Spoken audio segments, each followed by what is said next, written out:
All right, just a real quick introduction of ProcureNow. If you're not familiar with us, ProcureNow is a certified small business based in California that offers comprehensive and compliant tools for remote government procurement that's modern and easy to use.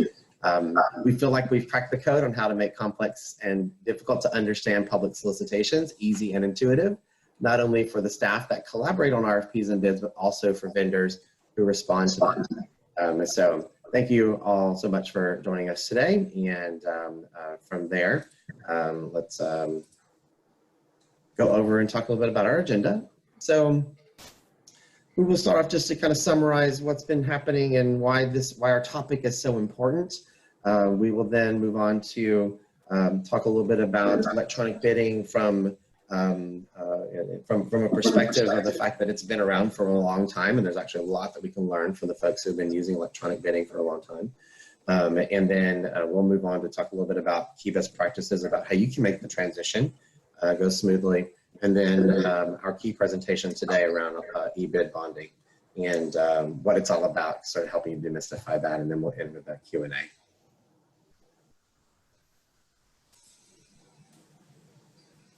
All right, so for quick introductions, so my name is Thao. I am the Chief Customer Officer for ProcureNow. I lead our customer programs for ProcureNow. I've been working as a software consultant to local governments for more than 20 years. Some of the companies I've worked for or been a part of their launch teams include Granicus, Gov Delivery, Public Systems out of Louisiana, and then most recently here. So I get a lot out of and find it an honor to be able to work with public procurement professionals and really everyone that's in the public servant space. I feel great about getting up every morning and doing something that really helps you. So thank you so much for giving me the opportunity to be a servant to your community. Shiloh. Hi. Shiloh Rogers, and I'm the purchasing manager for the city of Banning. We're located in Southern California. Awesome. Thank you so much for joining us today. And Absolutely. Joe. Hello, everybody. I'm Joe Sforzo with Surety 2000. We have been providing our electronic bond management system and platform to government agencies for well over a decade, all electronic surety. Awesome. We're so excited to have you join us today. Thank you so much. All right, so I'm going to just so that we understand like who signed on today, and I appreciate, gosh, there's so many of you that have signed on, which is great. I would like to start off with a couple of polls, and this is the first time that I've done this, so give me just a moment to make sure I'm doing it correctly. There are two questions that I wanted to ask, and this has just helped us understand who's out there. So I'm going to launch this poll. Hopefully everyone can see that okay. If you could just take a moment and answer those two questions. The first question is, who are you? And so the first few at the top are for folks who work for government agencies. The ones at the bottom are going to be for if you're a bidder. So are you, and then I broke it out into two areas, like are you a construction contractor versus are you another type of vendor?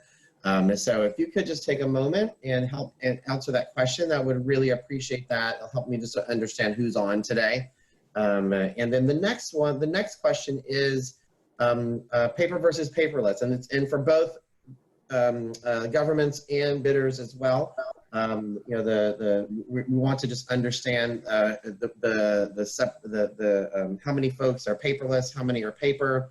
And then for bidders, the question I had was like, have you responded to a paper bid in 2020, or has it all been electronic?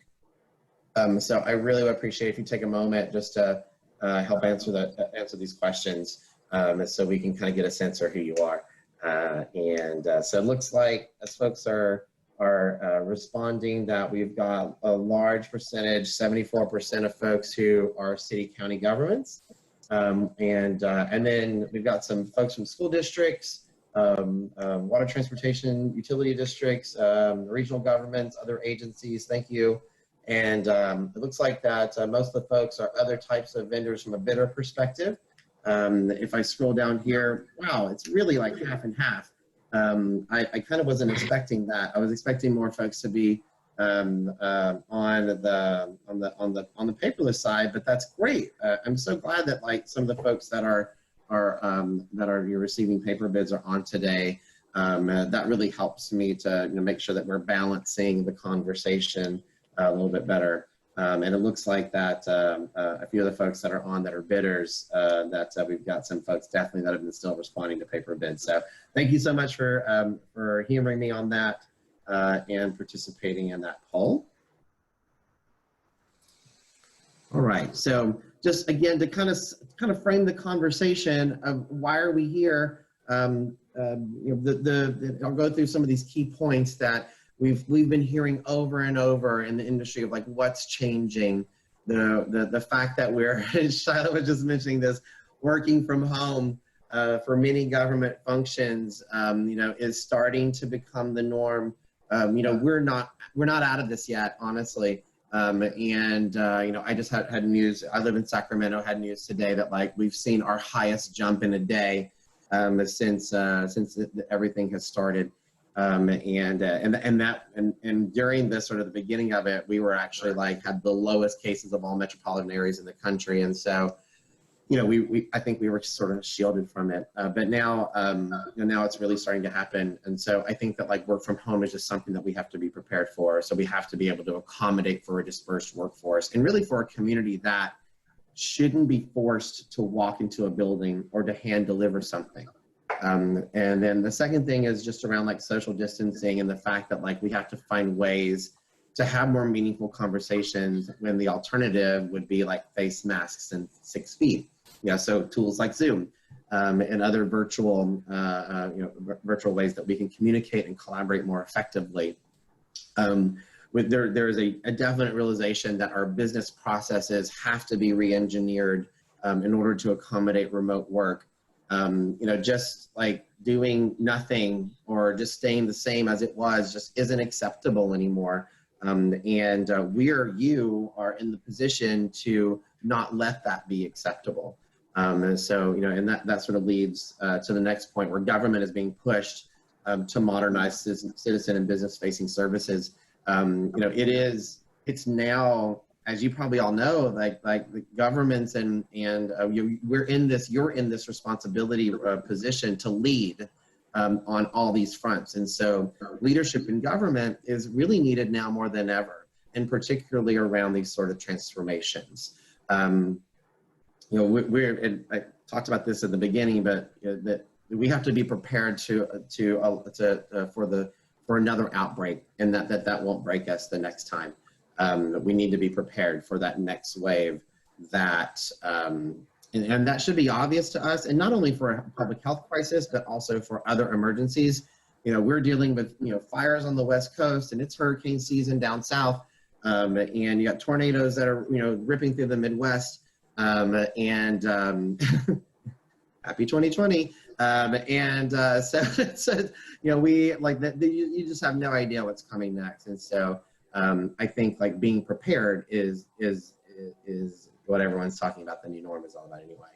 And then this is interesting, the fact that that there are going to be fiscal constraints, but those fiscal constraints are going to actually drive the need for innovation, new technology. Investments in new technology is actually the most expensive thing that you can do to exceed expectations and be prepared. So there are a lot of really, really valid, important, critical, priority reasons why we're all here today.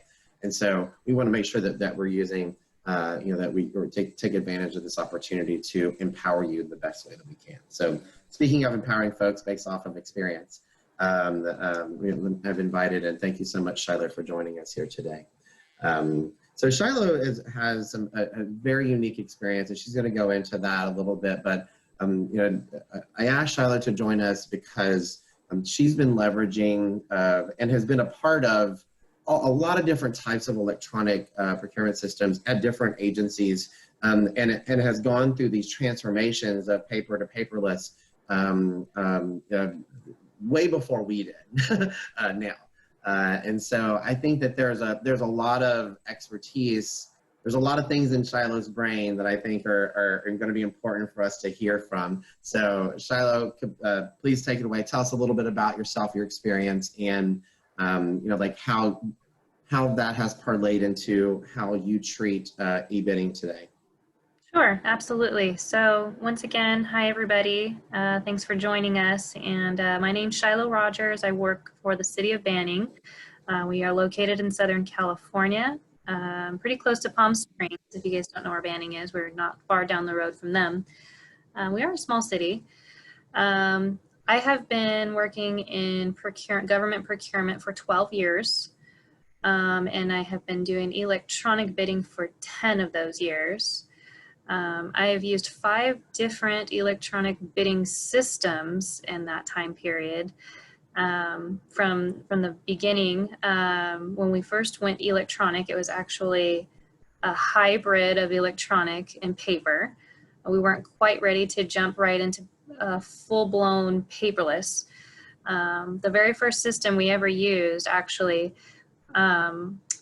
they would accept, or we would accept, electronic pricing. So we would have our bidders go and enter their pricing into the system and submit their bid. But we would still have them deliver their paper packages of all the forms that they need to collect and notarize, including bid bonds and whatnot, and still have that delivered before our deadline. So it was a hybrid system. It still required us to have fully public bid openings. Now I know that law has not changed, that we are still required to have public bid openings. However, having an electronic system that does a public bid opening immediately after it closes, showing your lowest bidder to your highest bidder, meets the criteria of that law, at least in the state of California. So we do still have public bid openings. We just don't have to reserve the conference room every Tuesday and have a bunch of angry birds in there screaming that they weren't the low bidder, or that they, they having an excuse for forgetting to put up their bid bond in their package, or whatever the case may be. Or submitting their bid a minute after 2 o'clock when we can't accept it anymore. We don't have those kinds of problems anymore. So when we went to fully electronic, we had new types of problems. So no more excuses for traffic holding people up. No more excuses the elevators were down and they couldn't get their bid time stamped by us on time. No more excuses like that, but we had other technology excuses. The most famous one is a system would not allow me to submit my bid. Is never the case, actually. We always go straight to that, but that's very, very rare. I think the only systems that could ever have that type of a risk are the in-house built systems, which I've used. One of the systems that I used was an in-house built system, custom designed for us. That put a lot of liability on the city, though, unfortunately.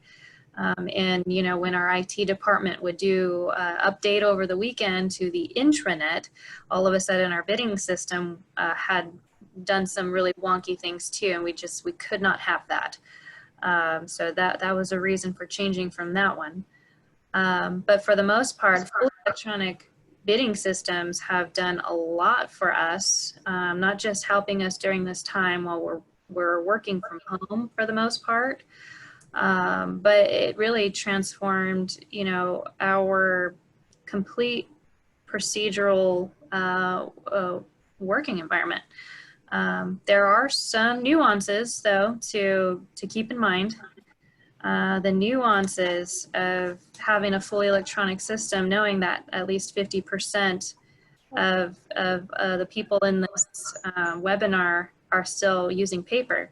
Some nuances that we didn't expect when we went fully electronic include other departments still wanting paper. So, if you do switch to fully electronic, which I highly recommend, just keep in mind you need to have buy-in from your other departments, your internal customers and your external customers. Everybody needs training. And there are some things that you won't expect until it happens. So, you know, we had everyone's buy-in. We had the city clerk's office on board. We had our city attorney's office on board. We had our project managers on board. And when we went fully electronic and, you know, our first bid closed, we watched the countdown. We saw the bid results appear, and we downloaded the proposals. We emailed them to the project manager, and the project manager says, "Can we get hard copies?" Why? That defeats the whole purpose. We had to talk about this. Yeah. You know, you guys can print out your own copies. And then same thing happened with our city clerk's office. So, you know, before these items go to our city council or board for approval, the city clerk's office collects all of these documents, original bid documents. It might be different in different cities. For the most part, city clerk's office are usually the official offices of record. And they did the same thing. They said, well, we need printed copies. And we said, well, original copies now are electronic. We're not collecting any original copies except bid bonds. And they said, well, we want you to still print them out before you know, give them to us printed out. We don't want to sit around printing them out ourselves. So we were like, okay, just some nuances that, you know, we weren't expecting. They weren't anticipating that part for some reason. They kind of, I guess, assumed that it would be completely seamless to them, that going electronic sounds great, but we sometimes forget little things, that expectations that our other departments have for us. And interestingly enough, I found out that we were printing out bids to give to our clerk's office, and what they were doing then, scanning them back into their database. And so, you know, sometimes it takes a little bit longer than you expect for people to adjust. Even if they're on board from the beginning, adjustment periods do happen. People duplicate efforts unknowingly. And so just, you know, be aware of that.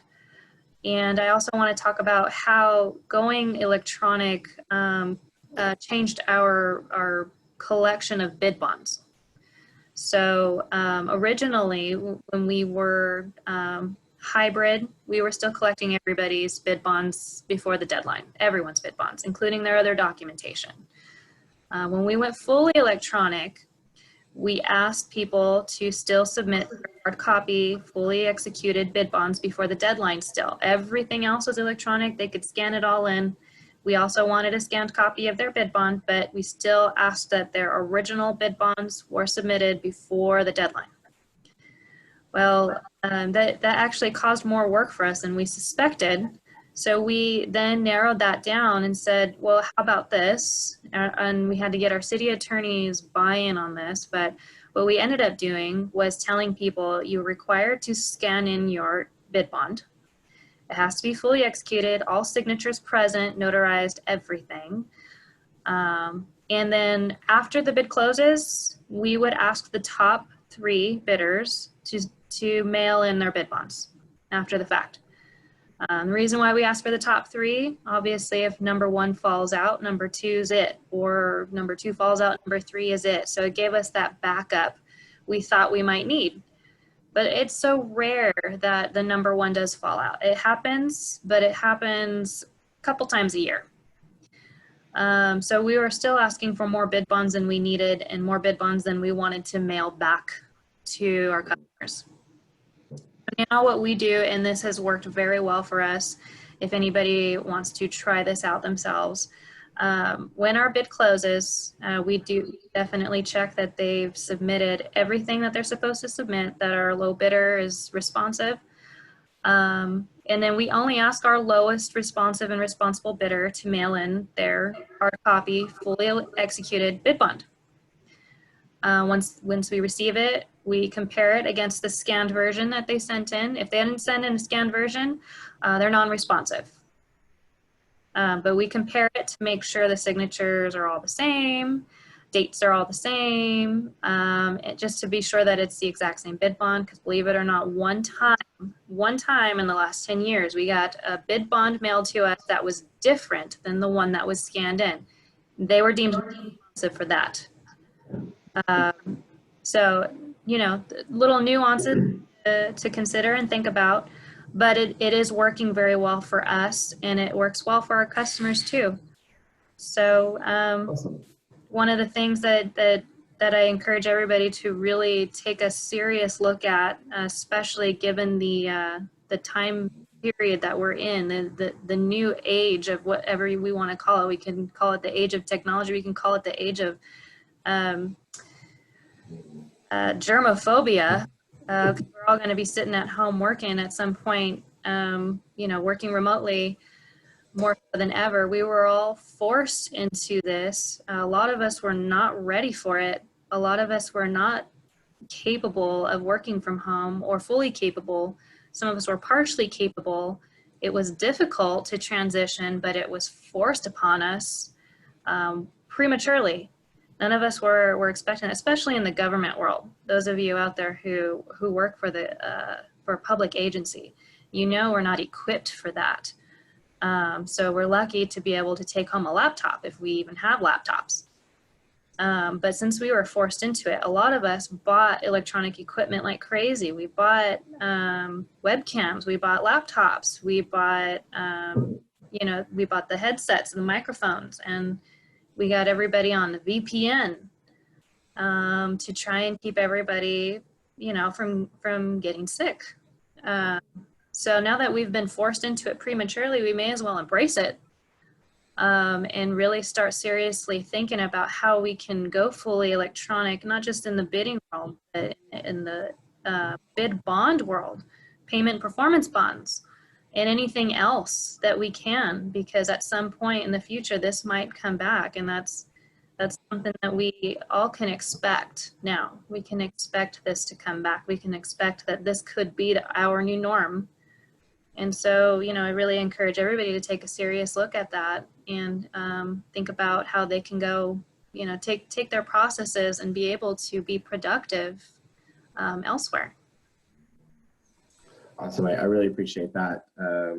All that insight and just perspective that, you know, even I'm still, you know, like you're still teaching, there's so much that's to sort of unpack from that. And I was sort of writing down some things. I'm like, oh gosh, I didn't think about that. You know, so one of the things that was brought up, just a couple of questions, Shiloh, as you were talking about that, like, you know, you know, you receive electronic here, and then you also, you know, to receive a paper version of that. And you did relay an experience where they actually sent in something different than before. Yeah. I also just wanted though to like, so you also said something about like you were in a moment where you were accepting both, like from just an overall bid perspective, there was a moment where you were doing like electronic and paper, right? Mm-hmm. You know, what I've heard from this, and because this comes up a lot for folks who are making this transition, what I hear from this, and there has been some experience from some of our customers that tried it that way. What happened was that they would get the electronic version that was sent to them, and then they would get a mailed version, and it would be different.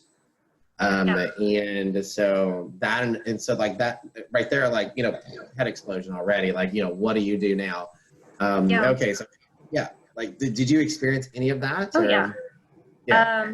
Definitely. So, you know, and that's one of the risks of doing it both ways. You really want to pick one and stick to it, because if you're accepting both and you get both and they are different, that's a problem for you and for that bidder. And unfortunately, you might be setting that bidder up for failure by allowing them to submit both a hard copy and a scanned copy.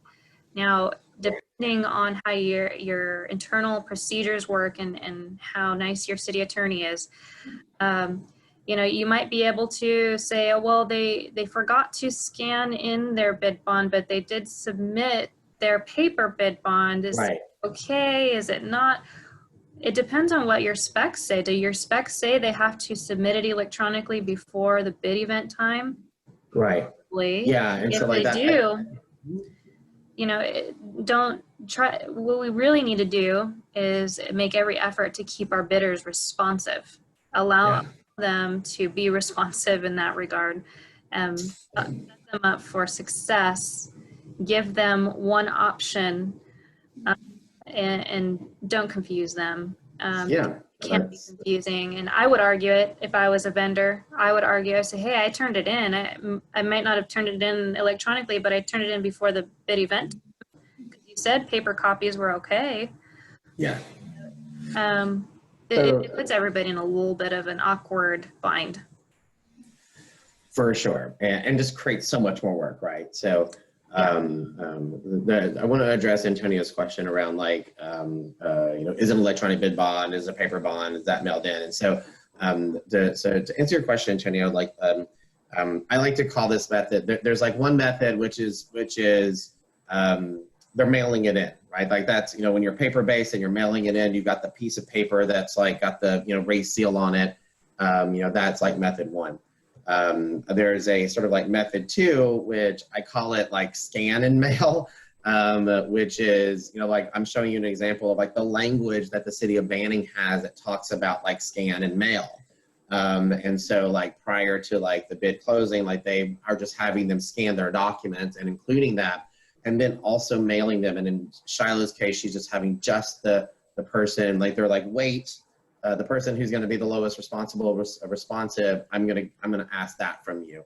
There are some folks like Yuba County that I see here that actually have everyone do that. They do a scan and mail, and so they have them drag and drop their files here. And as Shiloh's mentioned, but like the instructions are explicit that says like you have to upload a copy of your bid bond cashier's check that must also mail a guarantee with a postmark date no later than certain date, and then have this information on it. And so there's a lot. So what I see here, and there's the whole reason why we're kind of having this conversation is that like we're sort of, I like to call it, we're kind of getting by, and Shiloh's kind of found a way to sort of tune that.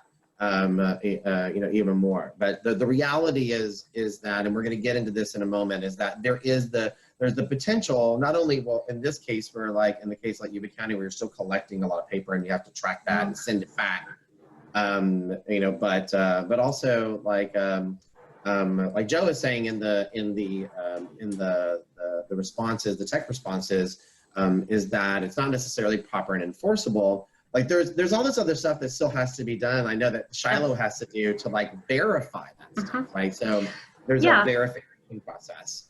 There's also, I'm sorry. No, it's okay. Go ahead. I'm reading these questions too, and I want to answer the questions for some of these folks here. So, is it an electronic bond or a paper bond that is mailed in? A paper bond that is mailed in after bid closes. We require them to scan in or submit an electronic bid before the bid event time, a full-blown bid package, everything including a scanned copy of their bid bond. Now after the bid closes, we open them up, we check off that they've submitted everything's fully executed and notarized the way it's supposed to be. Then we reach out to the lowest responsive and responsible bidder, and we ask them to mail in their original bid bond, which we match against the scanned version. And let's see here, how are cash bonds handled? So yeah, that's a good question. Thanks for addressing. Yeah, we have very explicit instructions for that too. So in our bid bond language, we say, well, no matter what, it has to be submitted before the bid event time. However, if it's going to be a cashier's check, that has to be in before the bid event time, not scanned. The real thing, the original must be in before the bid event time if that is the case. And in fact, I've only received one cashier's check in the last probably 5 years. I've only gotten one cashier's check in lieu of a bid bond. So for the most part, we don't see a lot of cashier's checks coming in lieu of a bid bond, but our instructions do provide a very detailed description of how they're supposed to submit a cashier's check instead of a bid bond if that's what they're going to be doing.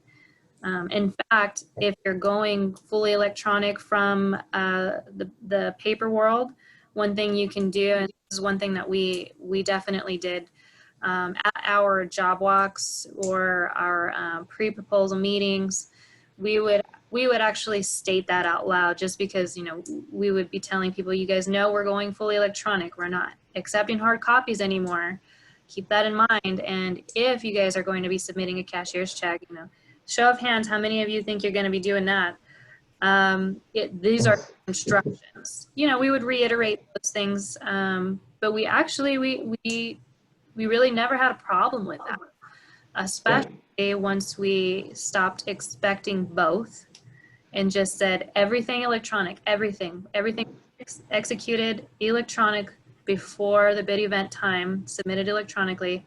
Once we did that and then started asking for the original and only the original bid bond afterwards, we stopped actually getting those types of problems. So, awesome.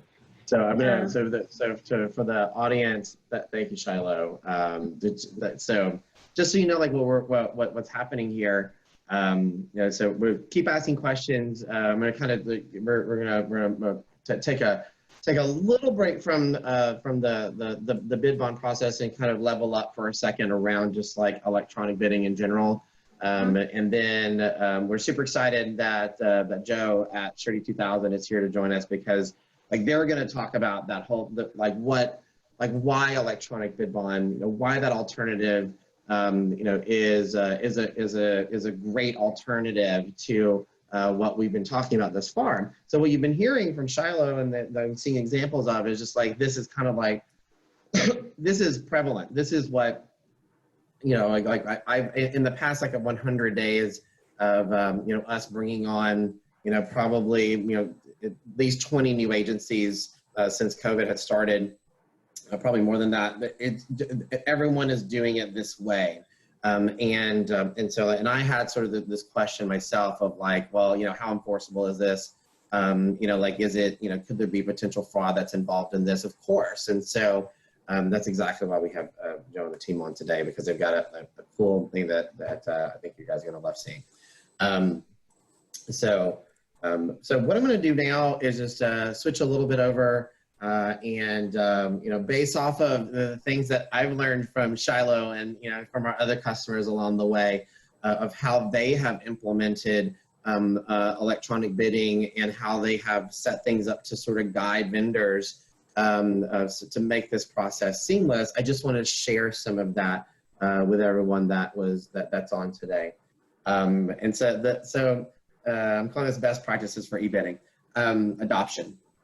So the first one I think is actually, I was actually kind of surprised about this, but and I sort of hesitated a little bit before I typed it out. But what I have seen that has worked really well in trying to get an agency to adopt something is to actually think small first. And which is not to sort of like, you know, like we all want to like solve the big problems and do it for everybody. But what I'm finding is really working the best is that like pick a project, like you have a project that's coming up that's really important. And that project is really important to specifically someone or, you know, a group of folks inside of your agency, and start there.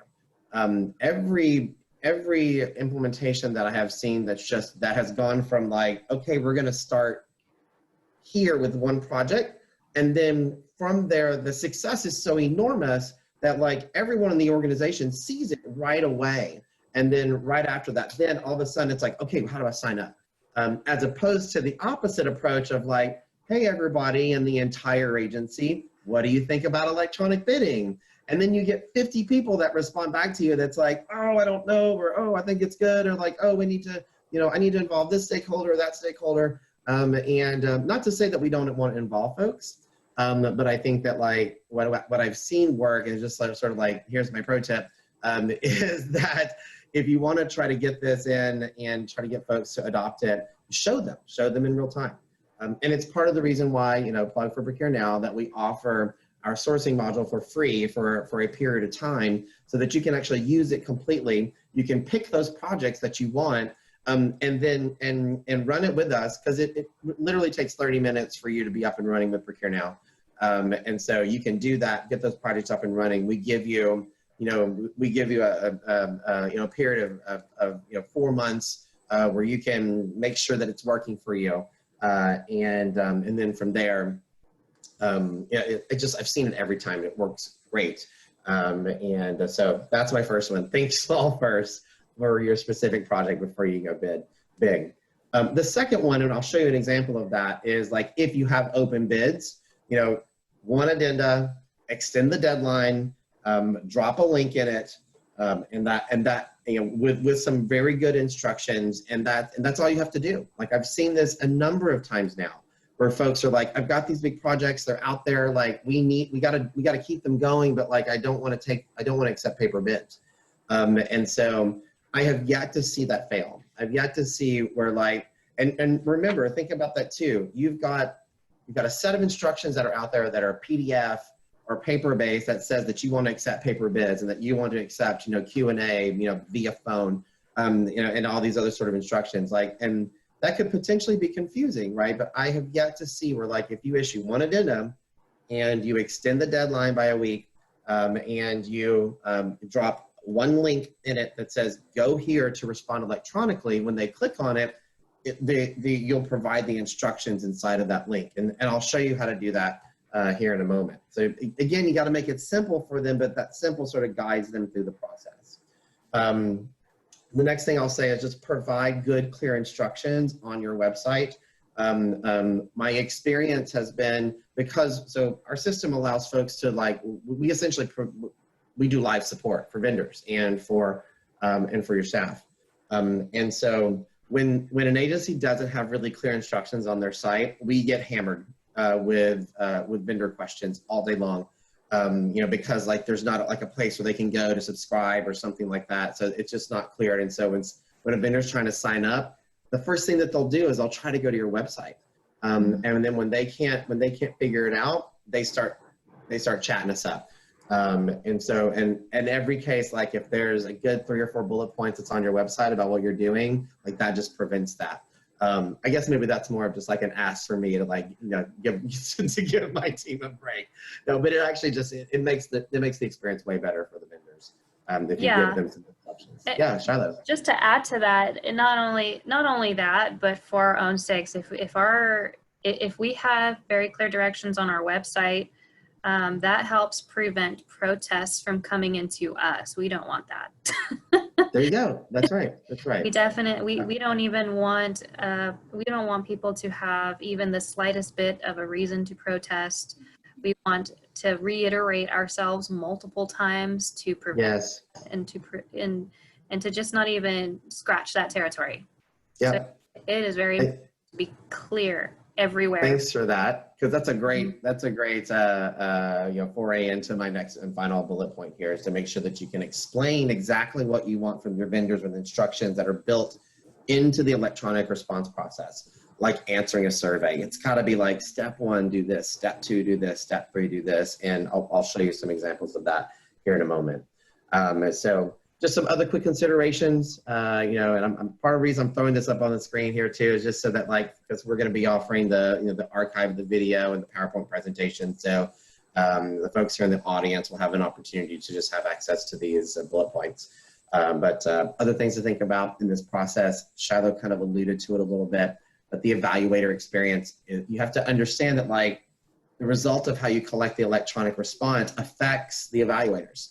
And so you got to think about that. Like, are you going to slice and dice this, the electronic response up in a way so that it helps evaluators when they're trying to thumb through, a 400-page PDF response versus, versus things that are kind of broken up a little bit more nicely based off of how they evaluate the responses. So, and I'm talking about RFPs for best, for the best value type situations. For your bids, like, pricing table, make sure that all the forms are like in a very convenient place so that you can get to them quickly, and open them up and you can verify that they're responsive. So there's definitely ways that you can do that to sort of help yourself. For instance, like some folks I see, they we'll just put all the forms in like one document. So they just open it up and, you know, and they tell them that, be explicit. I want all these forms in one PDF. I'll show some examples of that in a second. I won't go into the other things. These are just all more around just like things to be aware of, make sure that you know where your cloud is. Like what I mean by that is that like, you know, some providers will, and I will exaggerate here, but like some providers could be like hosting your data in a basement, you know, server, like in their, you know, in their uncle's garage. Like you don't know.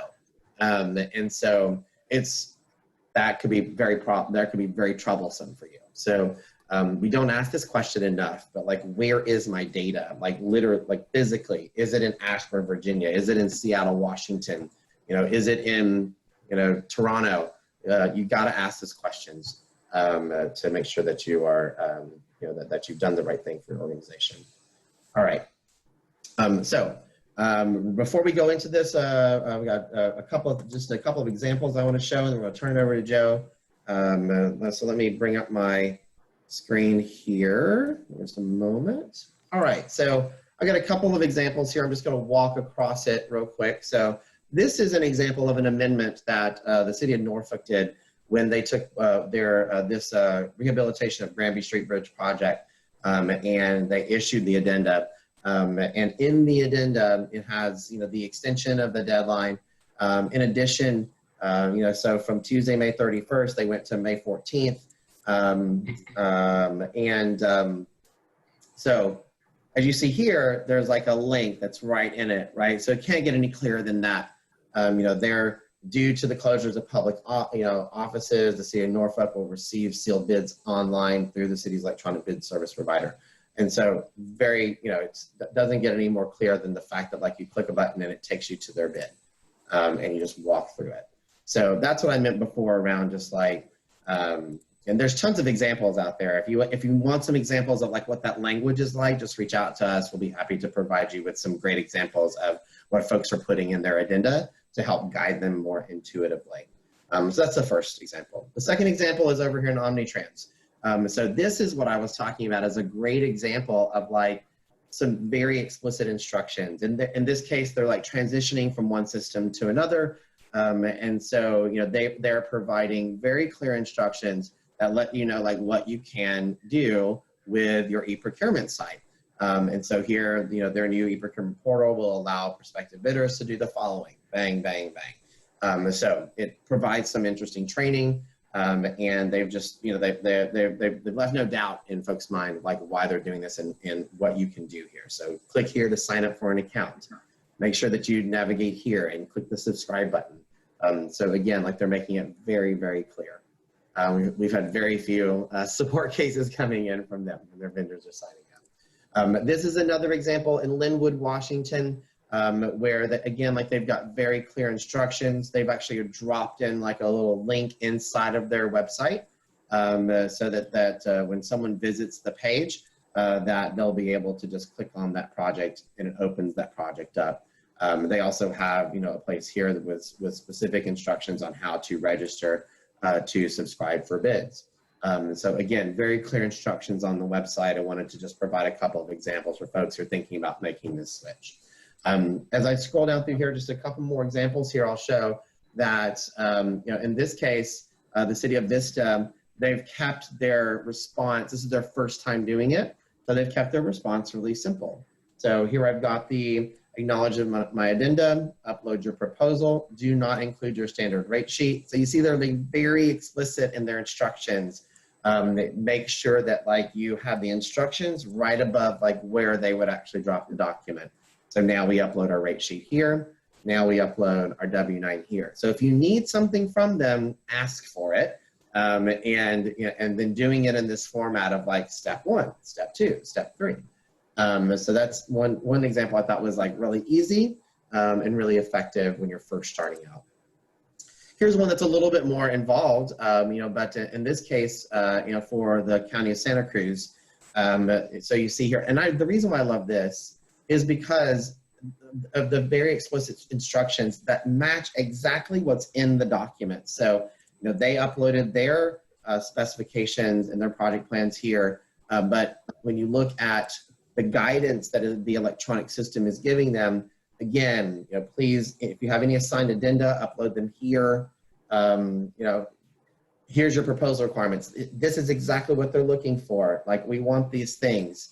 We don't want these things. Make sure you upload your bidder's bond in the area designated in the bidder's portal. Bid bond. Do not respond to the bid form here. Please fill out the electronic pricing table. So you see here, they're, again, like, this can't be, like, I can't stress enough that, like, you have to be really, really explicit. And all you're essentially doing is copying and pasting those instructions and putting them over here. Like, this is how you're going to make sure that it's like, that everyone's doing exactly what they need to be doing. And then there's their pricing table. That's like, all they're doing is filling in their unit costs. I just wanted to show a couple of those examples here. If you, this is the last one I'll show here. What they did was just give them a checklist, right? So please confirm, did you include this? Did you include this? So in Mesa Public Schools, it's just guiding them along to make sure that they've included everything that they need in their response. Can't get easier than that, right? Like, if you're asking them questions like they're filling out a survey, then it really increases the possibility that when they upload the response, they're going to have everything in it. And so, that survey-like flow is actually what is the thing that's going to really help make you successful. All right, so I hope those examples were useful. So I'm going to click back over here. All right, so again, so we're going to be going into for the next 15-20 minutes or so. We have Joe from Surety 2000 who has joined us. Is going to help demystify what electronic bids is all about. And with that, I'm going to turn over my screen share to Joe. So give me just a minute to do that. Joe, can you take over for us? Okay, thank you, Thao. And Shiloh, thank you for your presentation as well. So we'll get right into it. I'll give you a little bit of background on Surety 2000. And we are effectively, an electronic surety bond, specifically bid bonds and performance and payment bond delivery system. And we developed our technology well over a decade ago. And our electronic process is fully paperless. And it provides a full and transparent connectivity for the government agency who receives the surety bond, the contractor who provides the bond, and the surety broker and surety company that actually create and execute the bond. So what I'll do is I'll get right into it and just show you some slides from our system, our platform, and starting with the government agency or owner. Your process is very basic, very simple, as you are reviewing and receiving an already executed bond, a bond that had been created by a surety agent, signed by the surety agent, and signed by the contractor. So I'll get in and show you some of those screenshots. So we start off with an initial login screen for Surety 2000. You type in your email and your password, and we get right into a home page that provides some basic information of your most recent bond activity, those contractors that have most recently submitted bonds to you, as well as a little bit of a tool that shows you the contractors that most frequently submitted bonds to you. There is a more advanced search tool for bonds as well if you click on the bond icon up above. So, and that takes you to a much more detailed search screen where you can search for various bonds through a number of different criteria listed over on the left. So, and then essentially when you locate your bond, you would click on it and be able to view a signed and executed bond. So we show, for example, here, you'll see up above on the right-hand side in big red letters, the bond has been executed and the signature process for the contractor and the surety bond agent or attorney in fact is completed. And we have a screen that shows you all the pertinent or important details within the bond itself. If you click on View Executed and Signed Document, up above underneath the Executed button in red, you'll actually be able to view a copy of the bond in an electronic format. So in this case, we put everything into a PowerPoint, so couldn't fit the entire bond on this particular screen, but typically what you would do is within our platform scroll down to view the entire bond and its contents, along with the signature placeholders at the bottom that are electronically signed, digitally signed, and unalterable. Also, within our document, for further enhanced security, down below in the left-hand corner, we have a unique identifier created by Surety 2000. So, which basically that number is going to be on every single one of these electronic documents, including the powers of attorney, that it basically acts as a virtual stapler so that somebody can't take a power of attorney, print it out, use it as a blank check, and start using it to bid other jobs, other projects that they don't have approval for from their surety agent or surety company. So here we go to the next screen. Also on the bond form would be the principal signature, that being the principal of the contract bidder, contracting company. Along with the powers of attorney, dated at the top right-hand corner, with a copy of the bond number down in the lower left-hand corner in red, as well as that unique identifier that is identical to that identifier on the bond forms as well, that basically act as that virtual stapler. So, and I'll keep these screens up here for a little bit so you all have time to view them in detail before I flip to the next.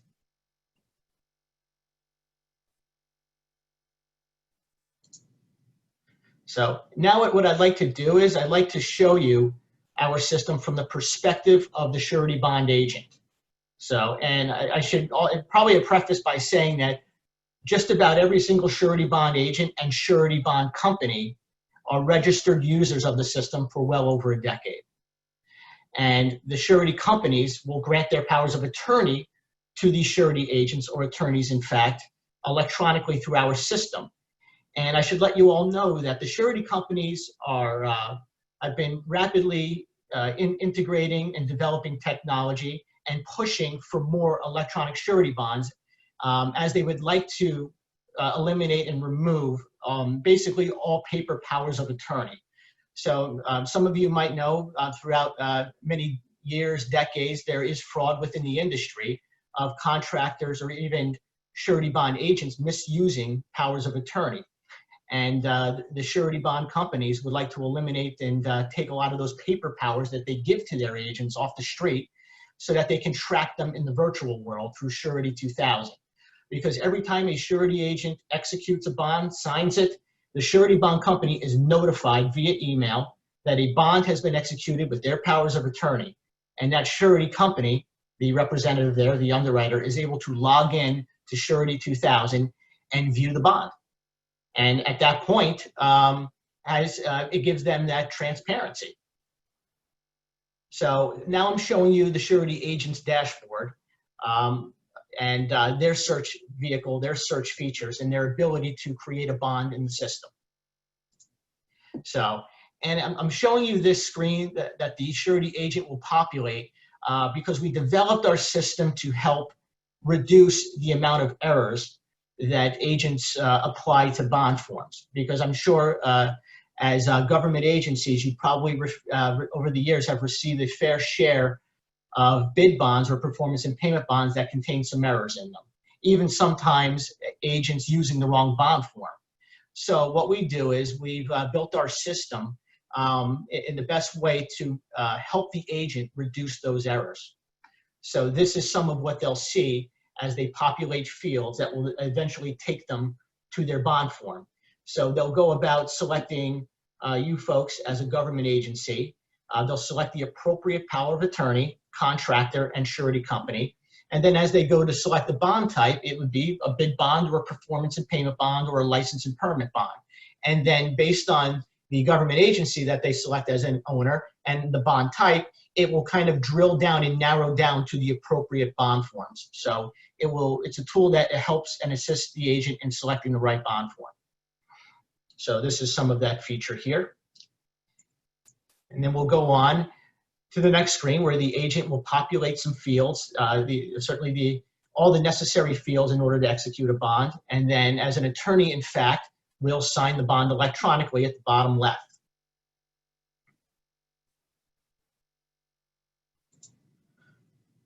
Once they sign that, it'll take them to the physical bond form where they'll click on the signature field sign the bond electronically, and then click the button in blue that says done.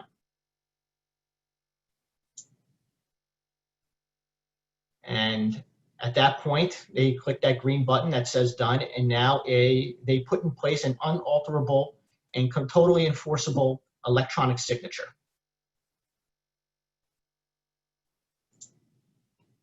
So at that point, it takes them back to a screen. It notifies them in the top right in red that they have executed the bond on their part, but yet in green below, it is still pending signatures.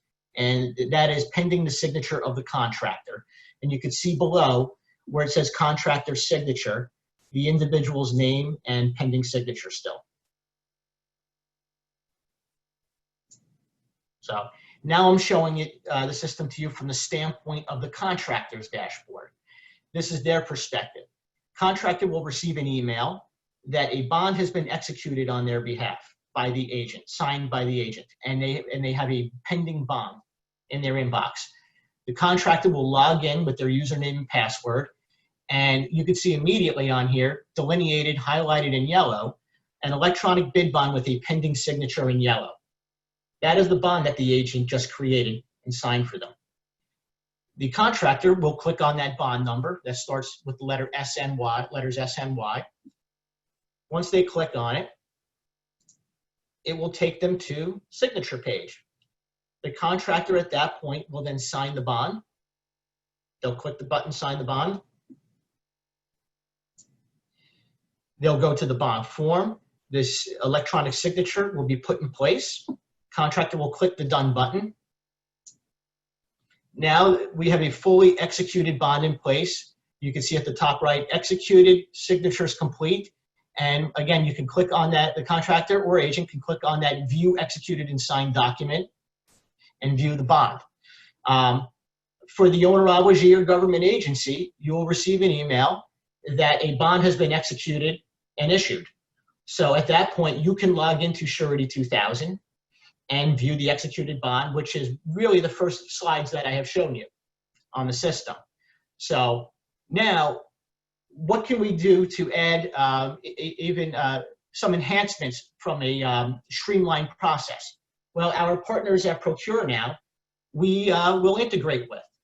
So that creates a more seamless process whereby now a contractor doesn't have to log into Surety 2000 to sign a bond and then log in to the bidding system to sign their bid documents.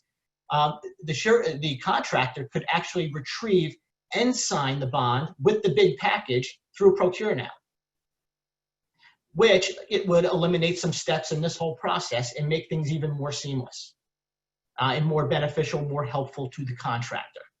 So what we have done is we created a process that completely eliminates paper. It eliminates the entire cumbersome and laborious process of creating a surety bond, bid bond, performance and payment bond, with having to deal with notaries, witness signatures, and then the last minute rush where a contractor has to drive to their surety agent's office to pick up a bond to then sign it, have it witnessed, have it notarized with a corporate seal, and then rush deliver it to a government agency office, assuming it might be a last minute bid bond. Because oftentimes the approvals for these bid bonds from a surety company come in last minute, and it becomes a real rush to get those paper bonds in. And I could tell you that over the past several years, we are adding 2 to 3 new government agencies per week are signing up and mandating the use of Surety 2000 as an electronic bid bond and performance and payment bond delivery system. So it has become the preferred method of the surety industry because it helps to eliminate fraud. Contractors no longer have to deal with racing around and rushing to get bid bonds in last minute, especially since they're already delivering and signing their bid package electronically through ProcureNow. So it's a system that we are very glad to see has been growing exponentially over the past decade. And our government agencies are happy, the contractors are happy and love use of the system, as well as the surety industry. So, and as far as fees are concerned, as government agencies, your fees are $0. You do not pay to use the system. So the contractors pay an annual fee of $340 for unlimited use of the system for an unlimited number of government agencies or private owner obligees, such as construction managers. So effectively, it's a $340 annual fee for unlimited use of the system for bid bonds and performance and payment bonds. So with that, I'm happy to answer some questions via the online chat here. Yeah. So Joe, and I can help you out with that. Just I'm going through some of the things that I see here. There's a question around, and I think you addressed this, but just to make sure, whose bond form is used? Is it the city's or the bonding company? So it is whatever the government agency, municipality, city, county, or state requires as a bond form. That municipality will give us the bond form at Surety 2000. We will add it into the system with all the appropriate place holders. And if that is the only bond form that, if you don't allow any other bond forms except for that specific one, that is the only one that will show up in the system. Sometimes we have various agencies or even private owner obligees that will allow the AIA form or some form of generic in addition to their own bond form. So it's entirely up to the government agency. It's customized. Awesome, thank you.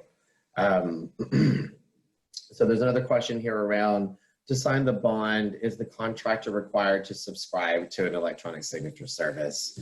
So I think you may have addressed some of that already, but the contractor does need to subscribe to Surety 2000, right? But they don't need to subscribe to another electronic signature service, correct?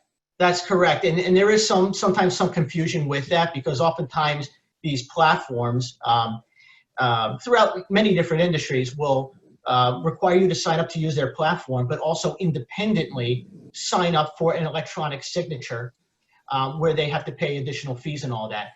Our technology embeds digital signatures and electronic signatures within our technology. So the Surety 2000 fee covers that electronic signature. Great, that's great. There was a question around, is Surety 2000 already integrated with ProcureNow? The answer is not yet. We've just been discussing like how we can make that possible. So in the interim, and I'm glad you asked the question, in the interim, what we can do and what we have are starting to see is that in replacement of the place where you do like the scan and mail instructions, what we're seeing folks do is they just add, so in ProcureNow you can add custom questions, right? So in those custom questions, and it was actually, I wish I would have shown the other example. Our system is kind of flexible enough to allow you, and I'm actually gonna, if it's okay, I'm gonna share my screen again here. So give me just a moment and I'll show you. So there is one way that you can help make this, like today, that you can do for our customers to help make this process a little bit seamless. And that is, let me go over here to this other example. So, you guys can see my screen okay? Yes. Okay, great, thank you. So what you're seeing here is how one of our customers has actually dropped a link into the question. So this is just a form that they have them fill out. And so our system allows you to essentially create custom questions with links, so that if you needed to just have a set of instructions that says open this up and do this, you could actually do that right inside of our tool today. And then have them respond with the transaction number, so that they can look that up into Surety 2000. So that's this sort of out of the box how it could work today. So you could get started today by having ProcureNow, and you can have Surety 2000. The systems will work well together. We are working to make that process a lot more integrated, so that you're not having to essentially do what I'm saying here is drop in a link. But you do have that capability right now to essentially just link to any other system outside of our system, and you get to decide what systems those are. So just know that capability is already built into the software. Hang on just a second. Let me kind of get my bearings here so I can go back up to the questions here. So, all right. So there were some questions here around like the login screen for the agency looking different. So I think it looks like maybe you have a customer on board here. And is it different for the contractor surety view? They recently signed up. And so like, is there anything that you want to address with that, Joe? I'm sorry, can you say that again? That I guess you have a customer on that says like their view looks different from what you were showing, and is that because you were showing like the user versus them versus contractor versus surety? Oh, so is this a contractor already using our legacy system?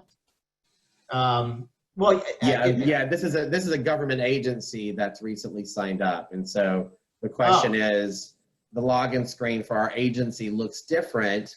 Is it different from the contractor surety view, et cetera?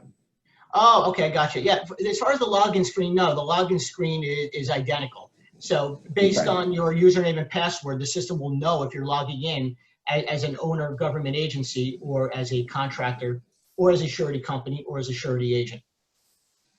Got it. Okay. All right. Thank you very much. Hopefully that answers your question to the person that asked that. All right. So let's go out here to the chat a little bit. I think Joe's been handling some of the questions and answers in the chat, but just so we can maybe draw some of it out. But there's a question here around, is there a formula or a rule of thumb as to how much a bid bond costs a vendor, and is the cost different for an electronic bond? Okay, as far as using the system, the electronic bonding system, we are actually not a bonding company or a bonding agent. So we aren't charging premiums for bid bonds or anything like that. We're simply charging a flat fee for use of our electronic platform.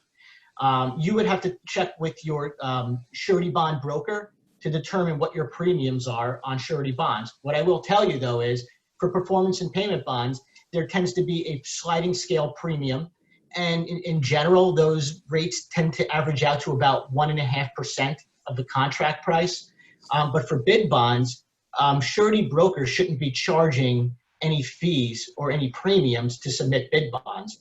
Only when a performance and payment bond is needed, when that contractor is awarded the contract, is there a premium associated with a bond. So I'd like to eliminate any confusion that we're somehow a bonding company or a bonding broker. Our system is simply a delivery system and platform.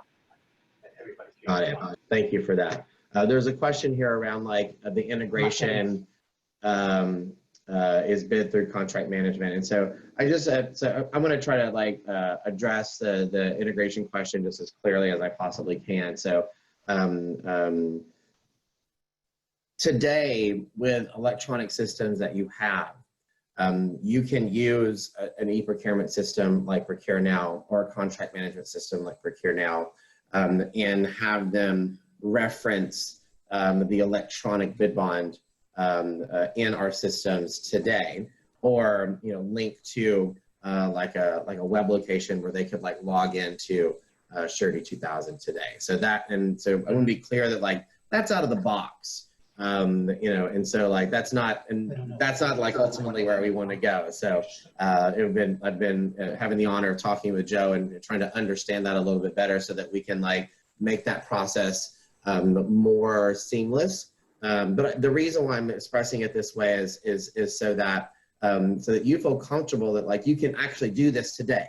You can do this today, and I think that was one of the things that I wanted to just draw up, is that I think that like it will actually take the government agency saying, okay, I'm going to do this. They're going to sign up with an account. We're going to add let's say today, if you're using ProcureNow, I'm going to add a question in that says, type in your transaction ID from this system, if that's the way that you're using it, so that they can reference it properly.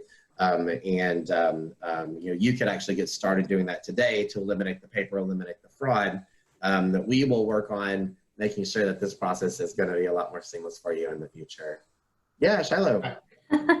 I just wanted to add, first things first, the agency agencies are going to have to decide if they can or will accept electronic bonds.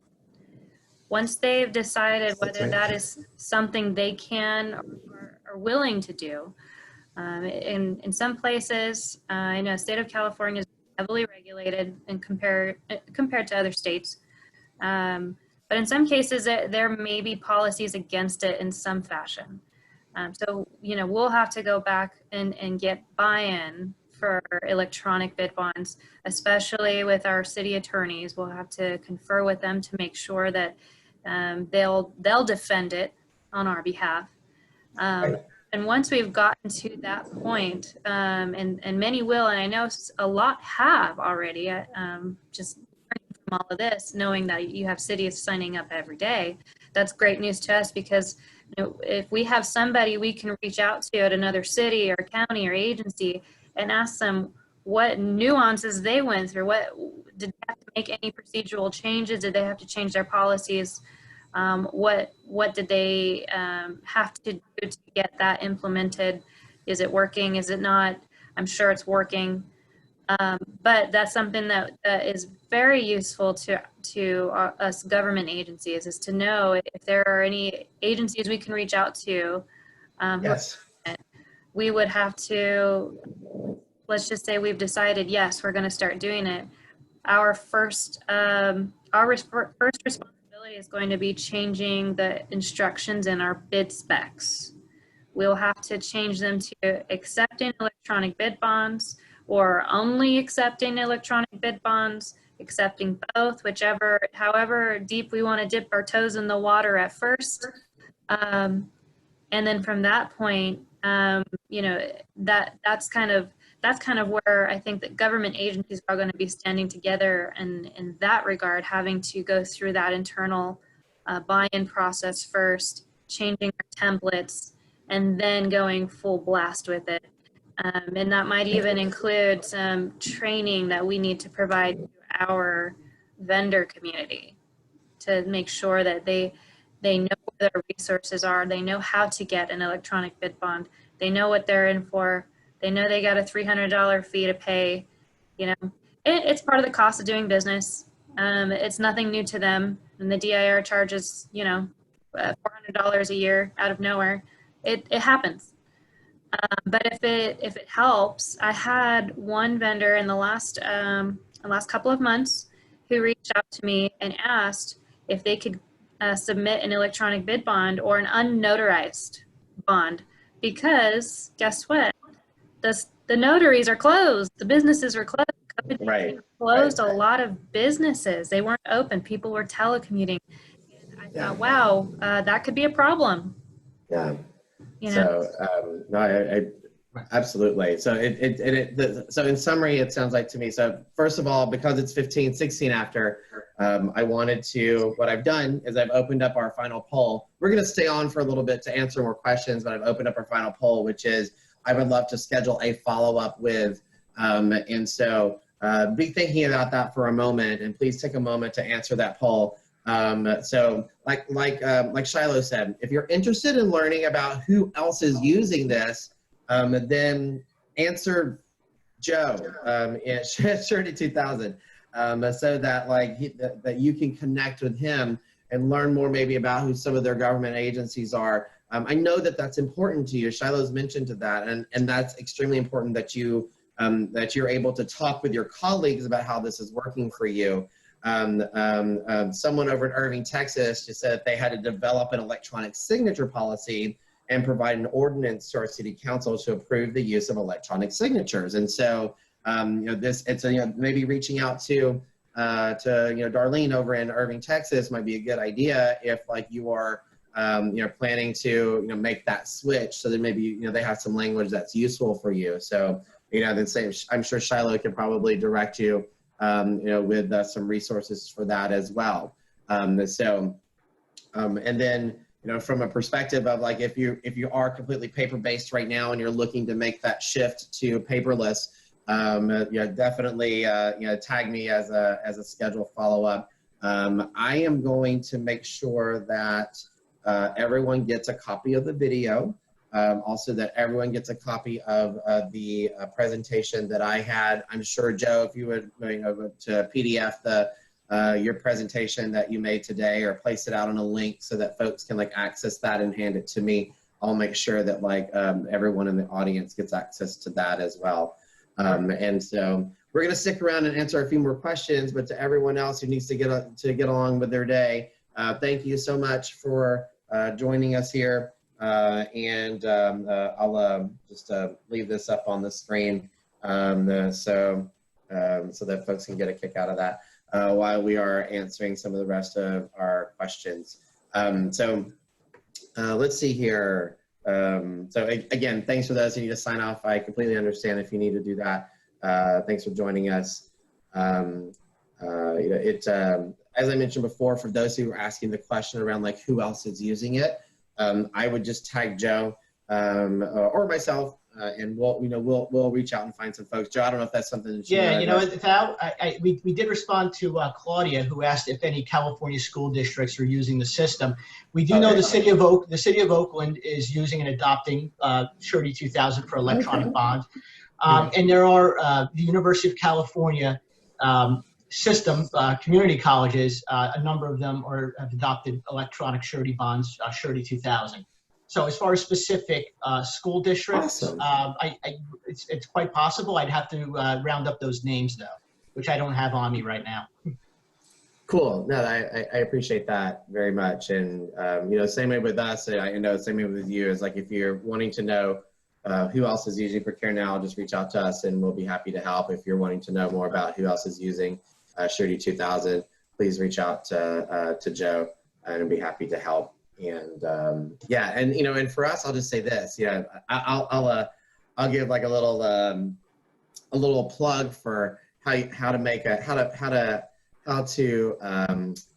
shall I say, like if you want ProcureNow and Surety 2000 to make it really super easy for us to integrate together, then sign up for both and then reach out to us and say we want that, right? So a lot of what we do and the priorities that we make are driven by whether like our customers are actually doing it, right? So I've got 1,000 things that my customers are coming to me and they're wanting us to enhance our product all the time, and we're happy to oblige our customers that are doing that. So if you're serious about electronic bidding with ProcureNow and you're serious about Surety 2000 and doing electronic bidding, when we see that serious reaction, that to us is a flag that says, okay, like we need to make that happen. And so our customers will attest to the fact that like that that's how we listen to our customers and we respond to them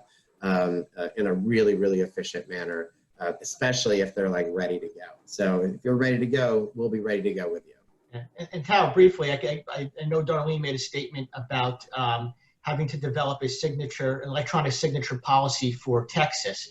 We're working with the Texas State Department of Transportation as well as other counties and municipalities within Texas, because it's my understanding that they have a new green policy there where if there's an electronic process that can effectively replace the paper process, they are to move to the electronic process.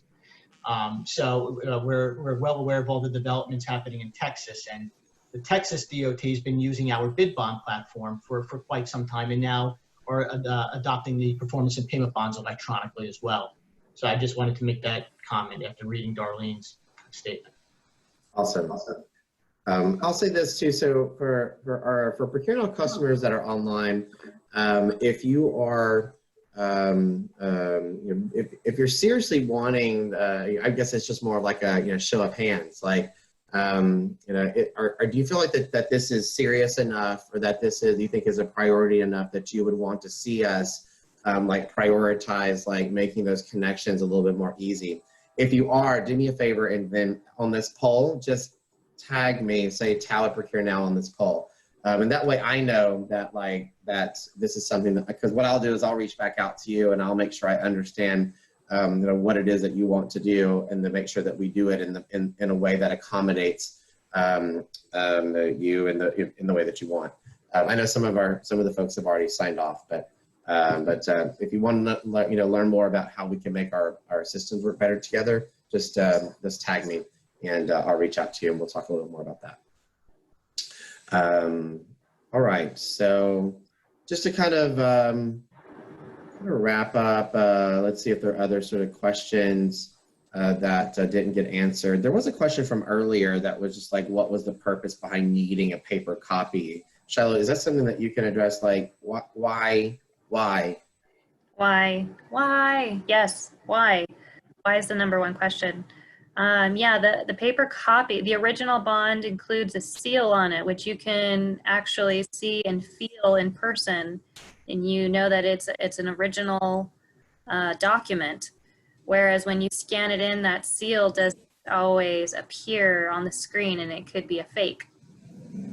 So that's the reason why we still, even though we would accept the scanned copies, or require, I should say, the scanned copy prior to the bid event time, we would still ask for the original to make sure it was real. Thank you.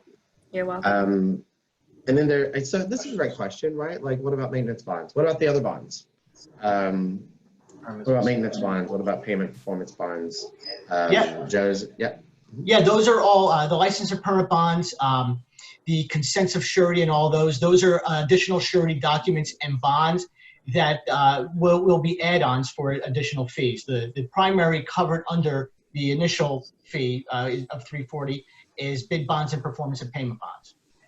Got it. Okay. So, well, that's a good point.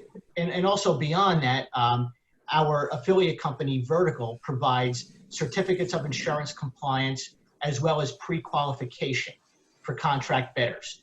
So those are other systems and other add-ons too that government agencies could find very helpful, very useful. We're definitely going to be talking more about that, Joe. Mm-hmm. Okay.